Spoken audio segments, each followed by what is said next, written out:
et nii palju, kui ma olen seda lugenud ja kuulnud, ja milline on olnud kas siis teatud määral selliste kaubandusläbirääkimiste praktika, et seda on tehtud, on ju, suletud uste taga, seal on olnud korporatiivne lobi väga esindatud, on ju, võrreldes siis laiema kodanikkonnaga. Kui tõesti, et sinna on sisse kirjutatud mingit tüüpi investeeringute kaitse, arbitraaži kohtuid, mis ei allu demokraatlikult valitud riikide võimuorganitele ehk siis parlamentidele ja valitsustele, et see on sõna otseses mõttes siis sellise demokraatia, nagu me oleme harjunud sellest aru saama, nende põhimõtete rikkumine või nendest ülesõitmine. Kindlasti esimese asjana tuleb meelde see, kuidas Euroopa Liidus nii väga palju arvestatakse tegelikult tarbijaga, arvestatakse keskkonnaga ja kuidas Ameerika kapitalism on meie jaoks palju metsikum ja meie suurim mure on see, et ega ei tule meile jällegi kauboi kapitalismi selle vabakaubanduslepingu kaudu ja mis saab meie loodusest. Kuna mina teen disainpatju, mille tehnika on quilting, ehk siis teppimine ja aplikatsioon, see, mida kõige rohkem tehakse Ameerikas, siis sinna turule mina ei trügi. Mul ei ole sinna lihtsalt mõtet minna, sest et profit seal just tasuvadki, eks.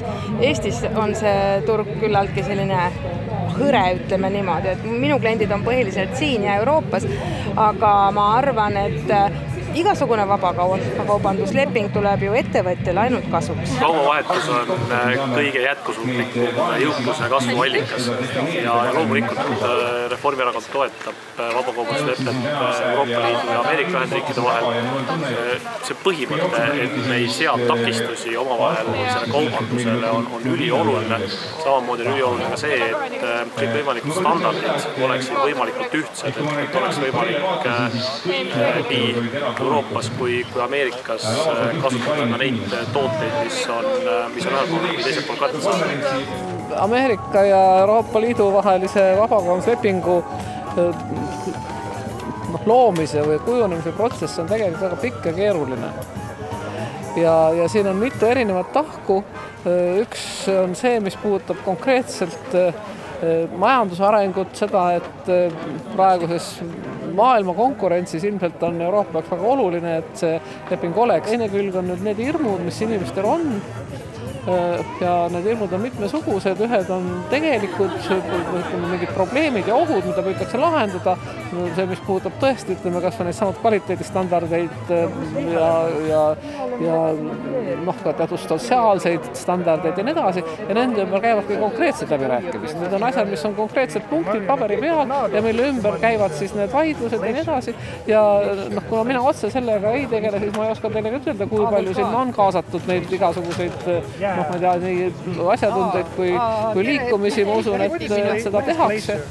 Ma isiklikult olen samamoodi veel skeptiline TTIP osas, kui ma vaatan numbreid, et kes on nii-öelda ühiskoosolekutel läbirääkimiste laua taga esindatud, et siiamaani on olnud 92% osalejatest suurkorporatsioonide lobitöötajad, et minu jaoks hetkel praeguses valguses ei päde argument, et siis vabakaubanduslepe Ameerika Ühendriikide ja Euroopa Liidu vahel peaks aitama väiketootjaid ja väikefirmasid oma eksporditurgude laiendamisel. See, et kui Vabaerakond saab oma esindatuse Euroopa Parlamenti ja suurendab oma esindust Riigikogus selle võrra, et meil ka väliskomisjonis on liikmeid, mida meil praegu ei ole, siis me tegeleme ka Euroopa ja Ameerika Ühendriikide vabakaubanduslepinguga, aga praegu me ei ole tõesti jõudnud väga palju oma energiat sellele pühendada ja ei näe ka väga palju võimalust, et me suudaksime seda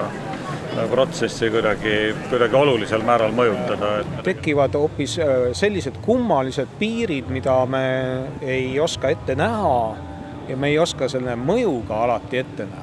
Et need nii-öelda valitsusvälised või riigiülesed kohtud, kus ettevõtted, suurettevõtted just saavad kaevata valitsusi kohtusse, et see annab ühele väga suurele ja võimsale osapoolele palju rohkem võimalusi kui see nii-öelda nõrgem osapool ehk näiteks tarbija.